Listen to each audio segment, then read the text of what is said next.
Imagine stepping off a long-haul flight. You are just, like, completely exhausted. Oh, the worst feeling. Right. You are dragging your luggage through Engine Airport Terminal 1, and before you even reach customs, you are greeted by this absolute spectacle. Yeah, it is impossible to miss. Literally impossible. The digital screens, I mean, they are massive, glowing, and they have completely taken over the terminal. And the thing is, they aren't advertising a new smartphone or like a luxury airline. No, not at all. They are broadcasting this highly stylized, incredibly coordinated tribute to a single actor. It is honestly like the entire country has temporarily appointed this one person as the official welcoming committee at the city gates. It really is a striking visual. Yeah. And I think it immediately communicates a level of cultural dominance that you just rarely see. I mean, even an industry built entirely around fame. Exactly. Because to command that kind of physical real estate at one of the busiest transit hubs in the entire world, well, that requires an engine of influence that goes way, way beyond casual popularity. And just to set the timeline for you, today is exactly Sunday, May 10th, 2026. A very specific and important date. Very important, because our mission today is to unpack the anatomy of a 2-decade-long pop culture legacy.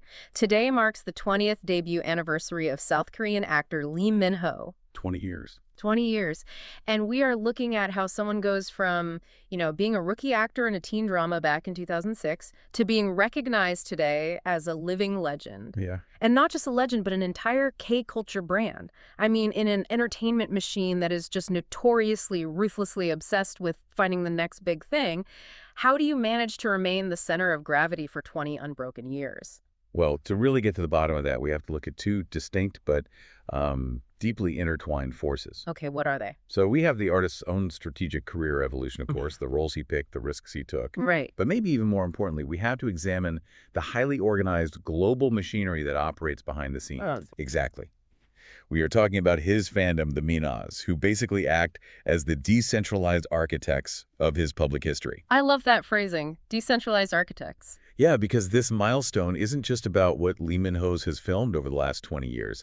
It is really an exploration of how a modern legacy is curated, how it's sustained, and actively broadcast to the world by the very people who consume it. And seeing that level of fanaticism at the airport, it really makes you realize that this isn't just like leftover hype from a hit TV show back in 2009. Definitely not. You don't get terminal takeovers without a very deliberate survival strategy. But to grasp the sheer magnitude of this anniversary, let's map out the physical footprint of the celebration happening right now, like this week in May 2026. Well, the scale is really the first indicator that we are dealing with an anomaly here. Yeah. Those commemorative videos you mentioned at Incheon Airport Terminal 1, those are running consecutively from May 4th through May 11th. Which is a huge block of time for premium ad space. Huge.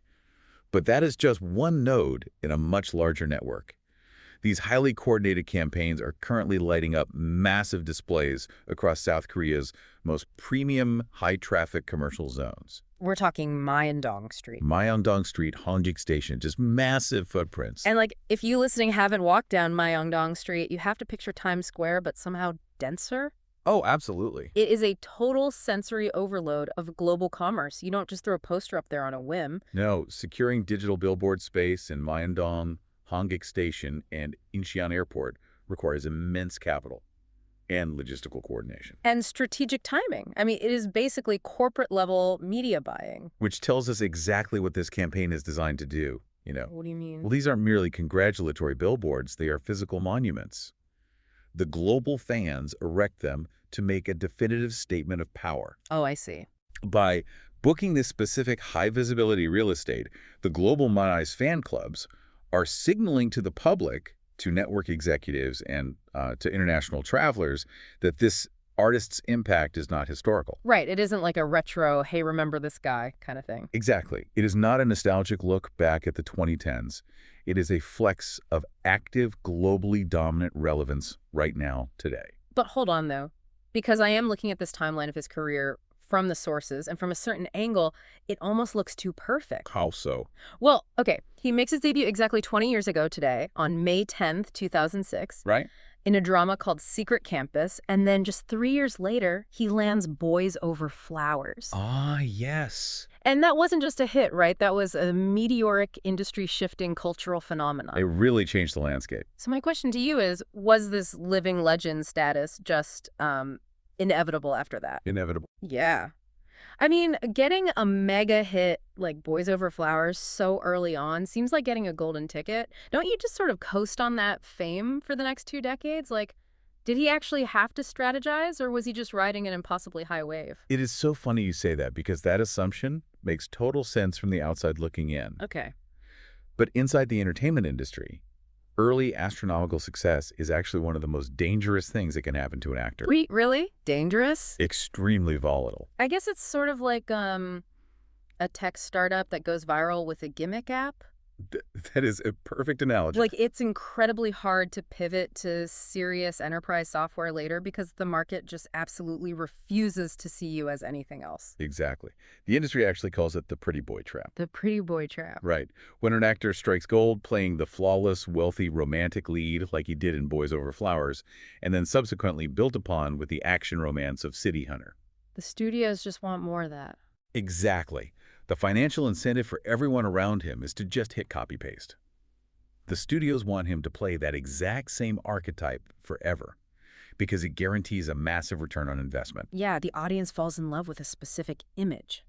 And straying from it risks alienating the very core demographic that built your empire in the first place. Right. If they want the swoon-worthy romantic hero and you give them something gritty or dark, you risk them just walking away entirely. Exactly. What makes Lee Min-ho's 20-year survival so remarkable is his systematic dismantling of that exact safety net. Ah. And the turning point that truly cemented this mature phase of his career was his pivot to the global streaming project Pachinko. Yes, Pachinko. Let's really dive into the mechanics of that pivot, because Pachinko is definitely not a breezy, feel-good romance. Not at all. It is a multi-generational, emotionally devastating historical epic. And his role in it, Kohansu, completely shattered the polished armor he had worn for over a decade. Oh, completely. He wasn't playing the sweet, misunderstood cable heir anymore. Kohansu is morally gray. Very gray. He is ruthless, he is deeply flawed, and honestly, his actions are objectively traumatic for the other characters. Taking that role had to require immense vulnerability. It was a massive gamble. He had to trust that his fan base was actually willing to evolve with him. Right. To appreciate the sincerity and the depth of a heavyweight actor navigating a complex, morally ambiguous narrative, rather than just, cheering for a leading man. And it paid off. Huge. It bought him an entirely new kind of cultural equity. I feel like he traded the fleeting hype of a teen idol for the enduring gravitas of an international prestige actor. And you can really see that momentum carrying directly into his upcoming 2026 movie Assassins. Oh, absolutely. He is leaning hard into that complex, action-driven, weighty territory. He didn't just survive the transition out of the pre-boy trap, he mastered it. He invited the audience to mature alongside him. Yeah. But here is the critical pivot in our understanding of this whole 20-year legacy. Okay, lay it on me. The career evolution we just talked about, Yeah. that explains the output. The acting. Right, it explains the strategic choices he made on scripts and sets. But an actor, acting well, does not automatically generate synchronized digital takeovers at Incheon Airport 20 years later. No, it definitely doesn't. Someone has to actively manage the optics of that. Yes. Someone has to take that 20-year resume, synthesize it, and broadcast it to the world in a way that actually commands attention. And this is where we have to shift our focus from the artist creating the work to the architects curating the legacy. And this is my absolute favorite part of the modern entertainment landscape, because 20 years ago, if an actor debuted, their legacy was largely at the mercy of, magazine editors. TV network executive. Right, the traditional critics. The media establishment basically told the public how to remember an artist. But now you have the fandom. But we really aren't just talking about people writing fan mail anymore. We have to zoom in on the modern phenomenon of the digital creator within these fandoms. Right, because they are essentially operating as decentralized, highly specialized PR agencies. Yes. Let's use a specific case study from our deep dive that perfectly illustrates this. Please do. So, there is a prominent digital creator in the Minoz fandom known as minozDee, also operating under the handle at minozDee TV. Yes, DEE. And what she is doing for this 20th anniversary isn't just casual cheering from the sidelines, she has orchestrated this stunning multi-platform digital campaign We're talking Instagram, Threads, and X. everywhere. She is producing high-end tribute videos, incredibly polished graphic posters, and she is heavily driving the unified hashtag #LeeMinho 20th anniversary. The level of professionalism is really what sets this apart. It is wild. Because the phrasing she uses in her campaign materials, it isn't just emotional fan sentiment, it is highly curated brand messaging. Totally. She specifically anchors the celebration around his, quote, 20-year journey of timeless excellence, Wow. unquote. I mean, that is a tagline you would expect from elite Madison Avenue advertising firm. Seriously, minozDee isn't just making, like, cute fan art. She is operating like a corporate brand manager at Nike, basically. Because if you scroll through your own X or Instagram feed right now, you have probably seen fan campaigns. But we usually think of them as chaotic, right? Yeah. Just thousands of people yelling into the digital void. Very disorganized, usually. Yeah, but what DEE is doing here is entirely different. She is utilizing hard data. Yes, the data is key. Her campaign actively tracks and highlights his high rankings in global popularity surveys spanning 2025 and 2026. Which is brilliant. Right. She is analyzing market sentiment, identifying his global footprint, and deploying these targeted visual assets to intentionally prop up his global SEO. And by doing so, she is building an empirical data-backed case for his enduring relevance. It's proof. Exactly. This isn't just fans saying, oh, we love him so much. It is saying the global metrics prove he is still at the absolute top of the industry. Yeah. And this actually leads us to one of the most fascinating insights of modern pop culture. What's that? minozDee repeatedly frames Lee Min-ho in her campaigns not merely as a successful actor. She calls him a K-culture brand. Okay, let's pause and unpack that term. K-culture brand. Yeah, because it sounds a bit academic, but the mechanics behind it are actually wild. Think of it this way. When a fan elevates an actor to a K-culture brand, they are basically saying, this person is no longer just a guy saying lines on a screen. Right. He is an economic driver. He is like an infrastructure. Precisely. Because if he wears a specific designer jacket in a drama, that jacket sells out globally in 10 minutes. Instantly. If he films a scene in a random coastal cafe, that cafe instantly becomes a global tourist destination. Oh, I've seen that happen. It alters the local economy for the next decade. That is insane. But that is what it means to be a brand.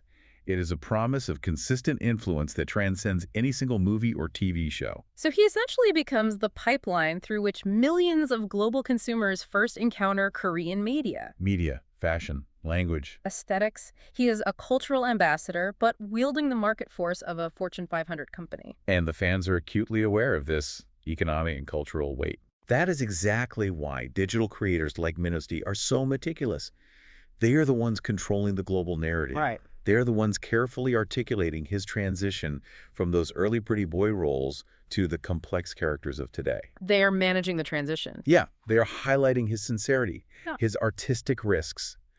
It is an unprecedented democratization of legacy building. So they aren't just passive consumers buying a movie ticket anymore. No, they are stakeholders in his cultural equity. When global Minos pool their resources to purchase ad space at Myeongdong and Incheon Airport, or when minozDee spends countless hours optimizing a multi-platform social media campaign, they are actively protecting their own investment. And appreciating it. Right. They have invested 20 years of time, emotion, and support into this artist, and they are making sure the world recognizes the value of that investment.